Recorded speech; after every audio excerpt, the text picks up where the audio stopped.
Hello बच्चों, क्या हाल चाल। Welcome to my new channel student वाला। स्टूडेंट वाला किस लिए? क्योंकि फिजिक्स वाला के स्टूडेंट है।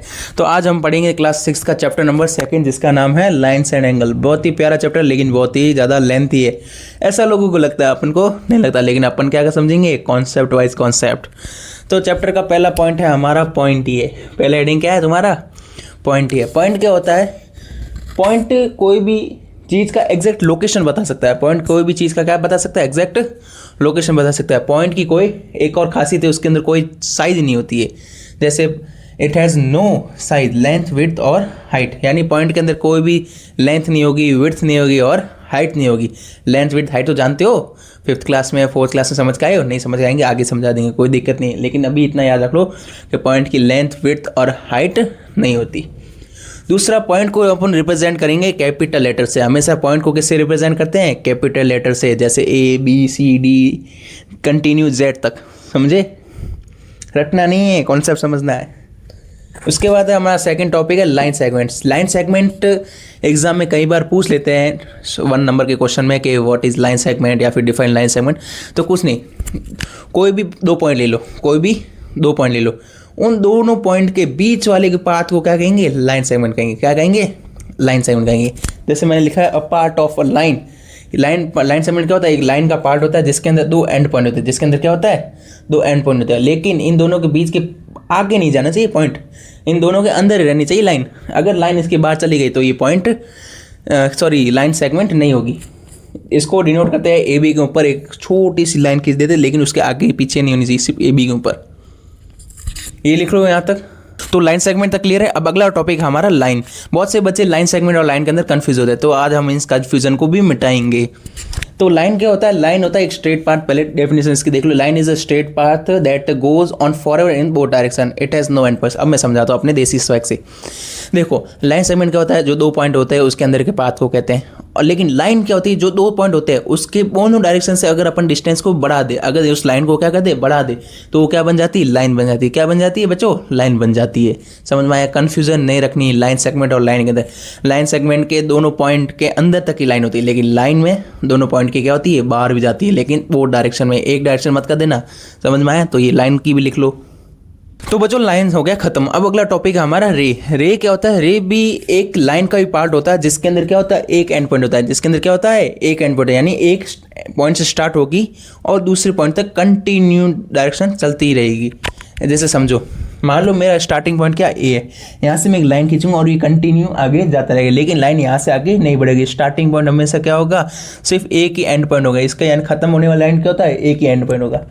क्लियर है? कोई दिक्कत नहीं है। जैसे समझो, जरूरी नहीं हमेशा ऐसे ही हो, ऐसे भी हो सकता है। मान लो ये मेरा पॉइंट ए है और यहाँ से लाइन शुरू होगी, ऊपर तक जा रही कंटिन्यू, और वो आगे आगे चलती जाएगी, लेकिन उसका एंड पॉइंट क्या होगा? हमेशा एक ही पॉइंट होगा। एंड पॉइंट या फिर स्टार्टिंग पॉइंट कहते हो, हमेशा क्या रहेगा? एक ही रहेगा। और इस रे को रिप्रेजेंट कैसे रखते हैं? AB के ऊपर एक तीर लगा देना। क्या लगा देना? एक तीर लगा देना, तो आपका वो क्या हो जाएगा? रे हो जाएगा। तो अपना इस चैप्टर का लाइन का लास्ट टॉपिक बचा है टाइप्स ऑफ लाइन। इसके 3 टाइप्स होते हैं। पहला होता है पैरेलल, दूसरा होता है इंटरसेक्टिंग, तीसरा होता है परपेंडिकुलर। बहुत ही अच्छे से समझा रहा हूँ पैरेलल लाइंस क्या होती है। पैरेलल लाइंस ऐसी लाइंस होती है जो आपस में कभी मिले ना, भले उसको आप बढ़ाओ या घटाओ, वो आपस में कभी लाइन मिलेगी नहीं। दूसरी होती है इंटरसेक्टिंग लाइन, जो ऐसी लाइन है जो आपस में किसी एक पॉइंट पर आके क्या हो? टकराएगी। सबको एग्जाम्पल के तौर पर समझाऊंगा। और तीसरा होता है परपेंडिकुलर। ऐसी लाइनें जब 2 आपस में टकराए तो उस पर अगर 90 डिग्री का एंगल बने तो वो क्या होती है? Perpendicular lines. अब चलो बोर्ड पे समझाता हूँ। मान लो मेरी ये 2 लाइन है, पहली लाइन और ये दूसरी लाइन। ये दोनों लाइनें आपस में कभी मिलनी नहीं चाहिए। अगर ये आपस में मिल गई तो ये पैरेलल लाइन्स नहीं होगी। भले मैं इसको आगे और बढ़ाऊँ यहाँ से या बढ़ाऊँ यहाँ से, ये आपस में फ्यूचर में भले कितना भी आगे बढ़ाओगे ये लाइन कभी आगे जाके मिलेगी नहीं। तो ये कौन सी लाइन होगी? Parallel lines. दूसरी वही बात करें इंटरसेक्टिंग लाइंस की। कोई भी लाइन होगी मेरी, जैसे पहली लाइन और ये दूसरी लाइन, अगर दोनों कहीं पे इस पॉइंट पे आके मिल रही है, दोनों आपस में क्या है? टकरा रही है, तो वो कौन सी लाइन्स होगी? Intersecting line. कौन सी लाइन होगी बेटा? Intersecting lines. दोनों लाइन आपस में टकरानी चाहिए। लास्ट है परपेंडिकुलर लाइन। कौन सी है? Perpendicular lines. मेरी कोई भी 2 लाइन है, मान लो ये मेरी दूसरी लाइन,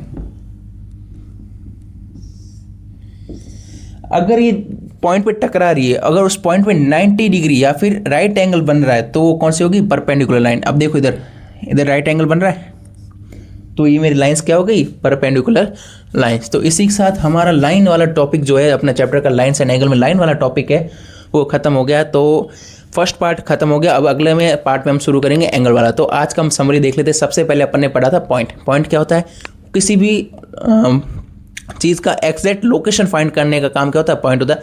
और पॉइंट की एक खासियत होती है जिसकी लेंथ नहीं होती, ब्रेथ नहीं होती और हाइट नहीं होती। उसके बाद अपन ने पढ़ा था लाइन सेगमेंट। कोई भी दो एंड पॉइंट के बीच के पाथ को हम क्या कहते हैं, लाइन सेगमेंट कहते हैं। यानी दो पॉइंट है उसके बीच की दूरी को क्या कहेंगे, लाइन सेगमेंट कहेंगे। और तीसरा टॉपिक अपन ने पढ़ा था लाइन। कोई भी दो पॉइंट है उसके बोथ साइड यानी दोनों डायरेक्शन में अगर अपन कोई भी डिस्टेंस को बढ़ा दे, उस पाथ को बढ़ा दे, तो वो क्या बनेगा, लाइन बनेगा। क्या बनेगा, लाइन बनेगा। उसके बाद अपन ने पढ़ा था रे। रे क्या होता है, उसका एक ही स्टार्टिंग पॉइंट होता है या फिर उसका एक ही एंड पॉइंट होता है। बाकी वो दूसरे डायरेक्शन में कोई भी डायरेक्शन में जा सकती है, लाइन कंटिन्यू आगे बढ़ेगी, लेकिन उसका स्टार्टिंग पॉइंट या फिर एंडिंग पॉइंट क्या होगा, हमेशा एक ही रहेगा। उसके बाद हमारा आया टाइप्स ऑफ लाइन। पहला था पैरेलल लाइंस, वैसी लाइंस जो आपस में कभी मिले ही ना। उसके बाद था इंटरसेक्टिंग लाइन, ऐसी लाइंस जो आपस में कोई ना किसी एक पॉइंट पर जाके मिले। तीसरा पॉइंट होता है परपेंडिकुलर, ऐसी लाइनें जो आपस में जिस पॉइंट में मिले तो उधर अगर राइट एंगल बना या फिर 90 डिग्री का एंगल बने तो वो कौन सी एंगल लाइंस होगी, परपेंडिकुलर लाइंस। अगर आपको वीडियो अच्छा लगा तो लाइक कीजिएगा, शेयर कीजिएगा और सब्सक्राइब कीजिएगा। Thank you so much.